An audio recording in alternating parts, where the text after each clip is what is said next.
Hey, what's up guys? This is Anthony from Anthony's Customs, and for this review, we are looking at the Play Arts Kai Justice League Tactical Suit Batman, which is one of my favorite looks for Batman in a very long time. I was very excited to hear that they were going to be making this figure, and just very hopeful that they were going to do a good job. The last time they made a movie Batman figure, it was mostly not aesthetically pleasing because they screwed up a lot of the paint and things like that, but it had the right general feel. It was very bulky, very thick, and it just kind of looked like Batman, but it had a lot of problems.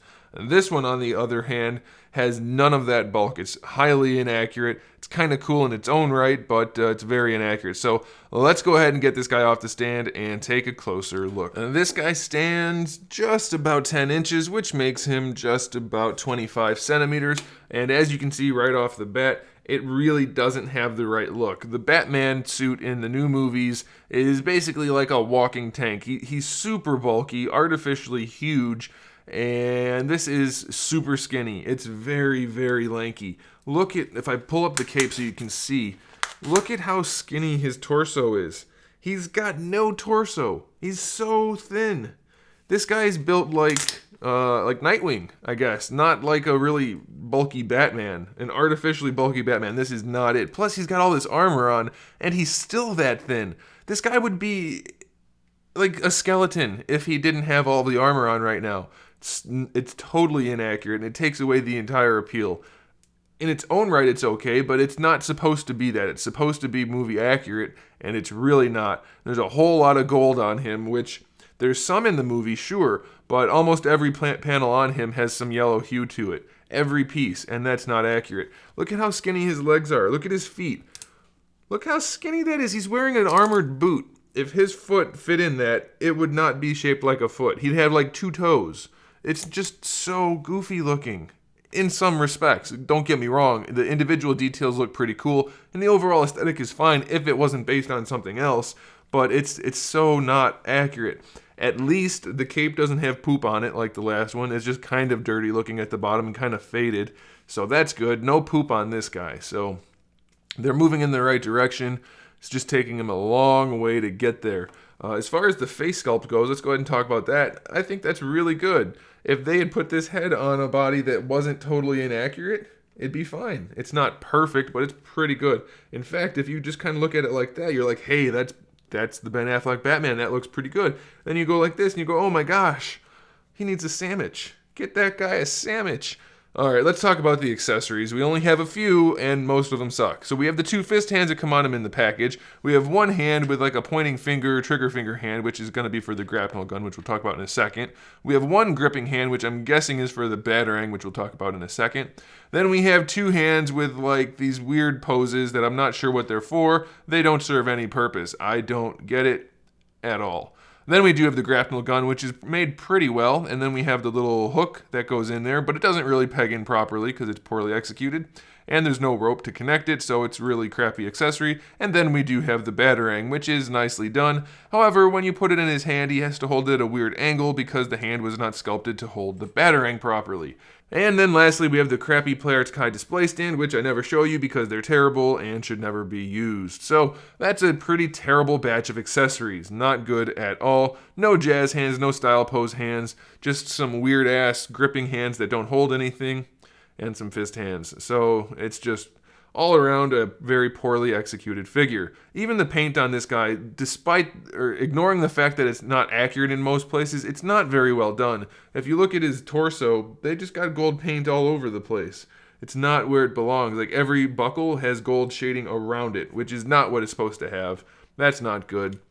It's just overall not well executed.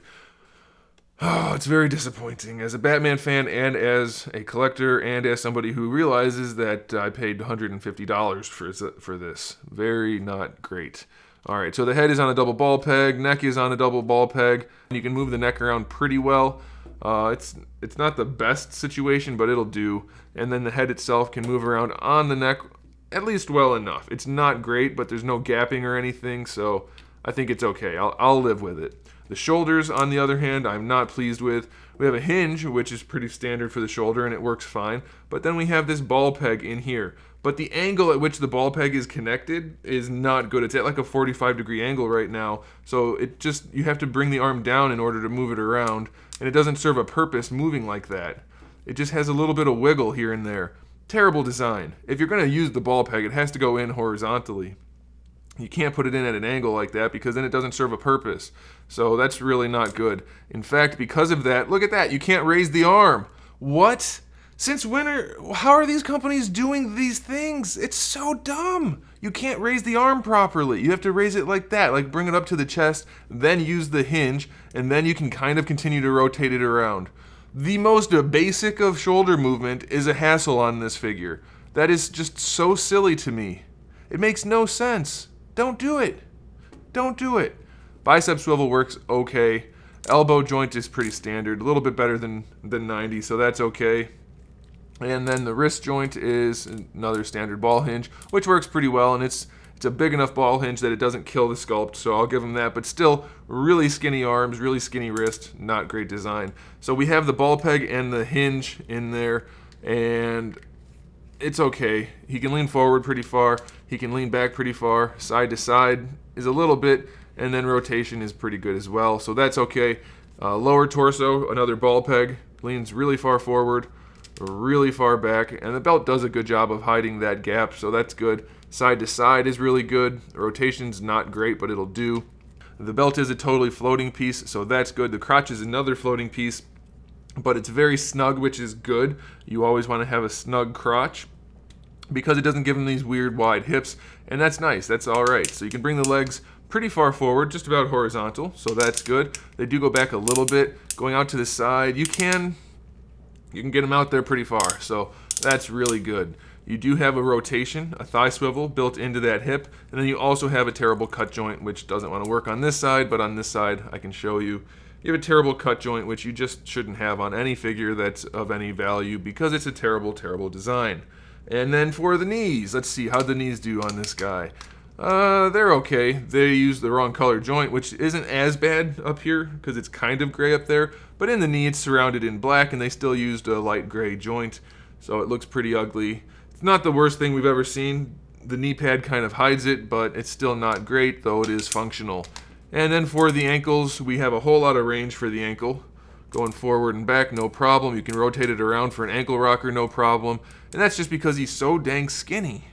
He's so dang skinny, but that's good. I mean, as far as the ankle articulation goes, it's just, oh God, it's so not what I was hoping this figure was going to be. It doesn't capture any of what that Batman's supposed to look like, other than he's got armor plates all over him. That's about it. It's very disappointing. As for the cape on this guy, it's pretty much standard for the Play Arts Kai at this point. We have this big top part that just hangs down to hide everything, and we have this block that these two joints peg into. And functionally speaking, this is not desirable. The reason they do this where the joints are pegged in vertically now instead of pegging them into the back directly is because when you rotated them before, they weren't able to make the pegs tight enough and the cape would just swing back down. So now it's a pain in the ass to pose, but because you have the ratchet going horizontally, it doesn't make the cape swing back down. So in that regard, it's a good idea. But in general, it's just not, because there's a giant block of plastic on his back, and this part of the cape hangs over it, and it looks goofy, and then the capes don't actually swing anywhere except for like halfway through the back. It's just not a really good idea. I'm not sure what would be a better idea, but I think if you have a team of people working on designing figures, they could probably come up with something. I guess the diehard Play Arts fans are going to be okay with it, but if you just like good figures, then you're going to have the same problems I have, and it's not worth the $150 price point. No way, as far as I'm concerned. It's way overpriced. If it was accurate and then had these problems, then I could live with it. But it's highly inaccurate and riddled with problems and very expensive. So my verdict is don't buy it. But if you really like Batman, don't care about accuracy, or don't care about some of the issues it has, then go ahead and get it, and you're probably going to like it. So there it is, guys. Thanks for watching. Make sure you subscribe to the channel. I have new videos up every single day. We talk about action figures, movies, TV shows, video games, all kinds of fun stuff. So make sure you come back for that. Give the video a thumbs up if you liked it. And in the meantime, keep collecting.